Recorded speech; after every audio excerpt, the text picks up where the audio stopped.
Bonjour à tous et bienvenue dans cette nouvelle partie où on va étendre la notion de barycentre pondéré de 2 points à un barycentre d'un système pondéré de 3 points, ou bien on pourrait même en fait faire plus de points que 3.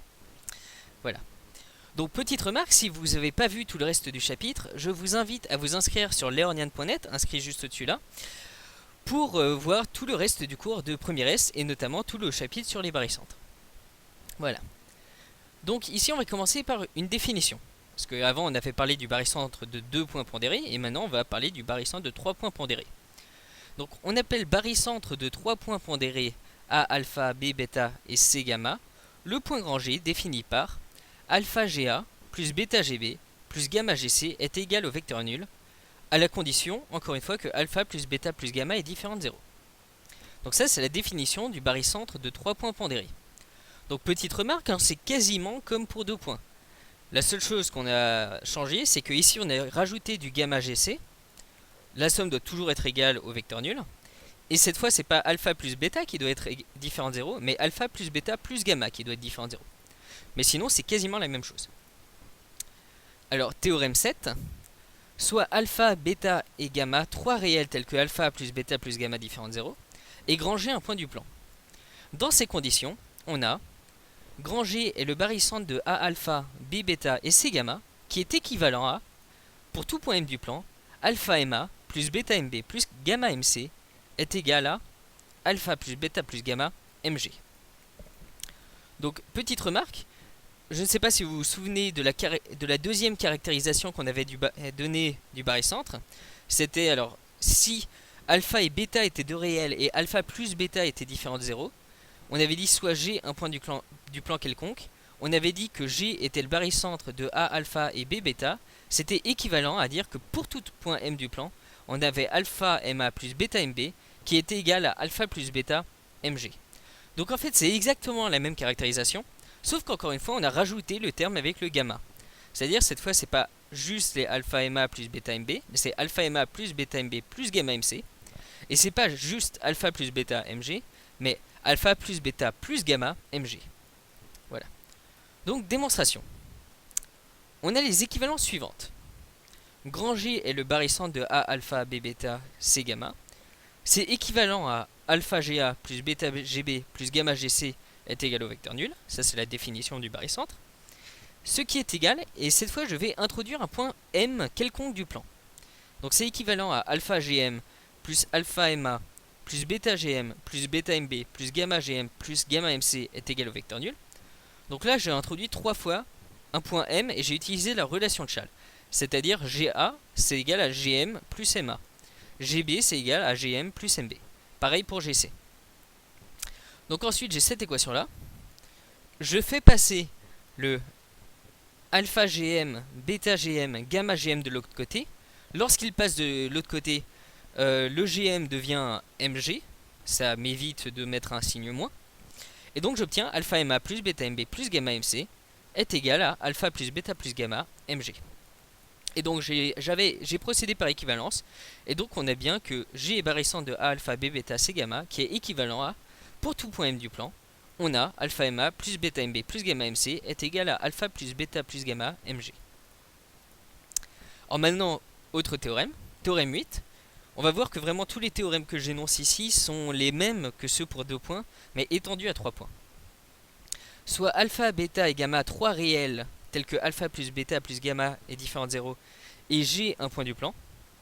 Dans ces conditions, on a G le barycentre de A alpha, B bêta, C gamma, qui équivaut à, au vecteur AG, est égal à bêta divisé par alpha plus bêta plus gamma AB, plus gamma divisé par alpha plus bêta plus gamma AC. Donc, démonstration, on utilise le théorème 7 avec M est égal à A. Donc comment ça se passe? Si ici on prend le point A, le alpha AA ça devient le vecteur nul, ça fait bêta AB plus gamma AB est égal à alpha plus bêta plus gamma AG. Ensuite je redivise par alpha plus bêta plus gamma et j'obtiens directement cette formule là. Voilà. Remarque, si un coefficient est nul, gamma égale 0 par exemple, alors G est le barycentre de A alpha et B bêta. On a encore la propriété d'homogénéité, et les coordonnées se calculent à l'aide des formules suivantes. Donc vous vous souvenez des calculs, de comment on calculait les coordonnées du barycentre. Les coordonnées du barycentre, c'était la moyenne pondérée des points par les coefficients, enfin des coordonnées des points par les coefficients, et qu'on prenne 2 ou 3 points, c'est exactement la même chose. C'est-à-dire les coordonnées de A alpha, B bêta et C gamma, ça va être en abscisse, mon point grand G, il aura comme coordonnées alpha xa plus bêta xb plus gamma xc, divisé le tout divisé par alpha plus bêta plus gamma. Et en ordonnée, il aura comme coordonnées alpha yk plus bêta yb plus gamma yc, divisé par alpha plus bêta plus gamma. Donc c'est encore le même raisonnement, c'est toujours la moyenne pondérée des coordonnées de A, B et C. Donc voilà. Donc ça c'est un peu pour étendre la notion de barycentre de 2 points à barycentre de 3 points. Et pour n points, ça serait quasiment la même chose. Donc maintenant, petit théorème intéressant. L'isobarycentre des sommets d'un triangle ABC, en fait ce n'est rien d'autre que son centre de gravité grand G. Alors démontrons-le. En effet, si grand G est un isobarycentre des sommets d'un triangle ABC, ça veut dire que les coefficients sont tous les mêmes. Ça veut dire que ici les coefficients sont alpha, alpha et alpha. Parce que bêta égale alpha égale gamma. Voilà. Donc ici, si grand G est un isobarycentre, on a alpha Ga plus alpha Gb plus alpha Gc qui est égal au vecteur nul, avec alpha différent de 0. Ça, il suffit maintenant de diviser par alpha, et ça c'est bien équivalent à Ga plus Gb plus Gc égale au vecteur nul. Alors petite remarque, en fait l'isobarycentre des sommets d'un triangle ABC, c'est bien son centre de gravité grand G, mais ce n'est pas forcément vrai dans le cadre d'un quadrilatère. Voilà, donc c'est vrai dans le cadre du triangle, mais faut pas penser que c'est forcément vrai dans le cadre d'un quadrilatère. Alors, petit exercice qu'on va faire ici, où ABC est un triangle. On va construire le barycentre grand G du système A2, B1, C1. Alors, première méthode, que je ne construirai qu'à moitié, en fait, mais on va quand même la faire. On a, d'après la définition 2, donc la deuxième définition du barycentre, on avait 2Ga plus Gb plus Gc est égal au vecteur nul. Voilà. Enfin, ça, c'est la définition du barycentre de 3 points pondérés.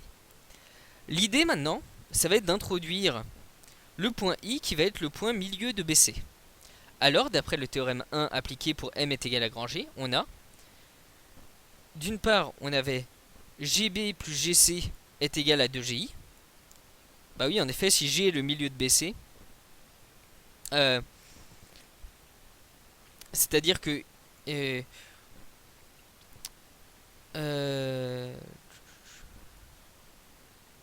on obtient bien Gb plus Gc est égal à 2Gi. Voilà. La relation étoile s'écrit alors tout simplement Ga, ici le Gb plus Gc qui était là, bah, je le remplace maintenant par du 2Gi, et donc j'obtiens du 2Ga plus 2Gi est égal au vecteur nul. Je simplifie par 2 et j'obtiens alors Ga plus Gi est égal au vecteur nul. Conclusion, grand G est le milieu du segment AI. Voilà. Deuxième méthode, on a, grâce à la définition 2, 2Ga plus Gb plus Gc égale au vecteur nul. Introduisons maintenant le barycentre G' du système A2 et B1. D'après le théorème 1 appliqué pour grand M est égal à G, on a alors 2Ga plus Gb est égal à 3GG'. Voilà. La relation étoile s'écrit alors 3GG' plus GC, parce que j'ai remplacé ça par du 3GG'. 3GG' plus GC est égal au vecteur nul. Donc le point grand G, c'est le barycentre de G'3 et de C1. Voilà. Donc voilà. Ça c'était pour étendre un peu la notion de barycentre de 2 points à un barycentre de 3 points pondérés. Voilà, en fait si on avait n points, bah ici on continuerait juste à rajouter des plus d'autres termes fois g l'autre point. Et la somme sera toujours égale au vecteur nul. Et il faut que la somme des coefficients soit toujours différente de 0. Voilà, mais après ça serait pas très différent. Donc j'espère que cette vidéo vous a plu et que tout ce chapitre sur le barycentre vous a plu. Si c'est le cas, n'hésitez pas à partager cette vidéo et à en parler à vos collègues et à vos amis ou sur Facebook et à vous inscrire sur learnian.net pour voir tout le reste du cours de première S. A bientôt.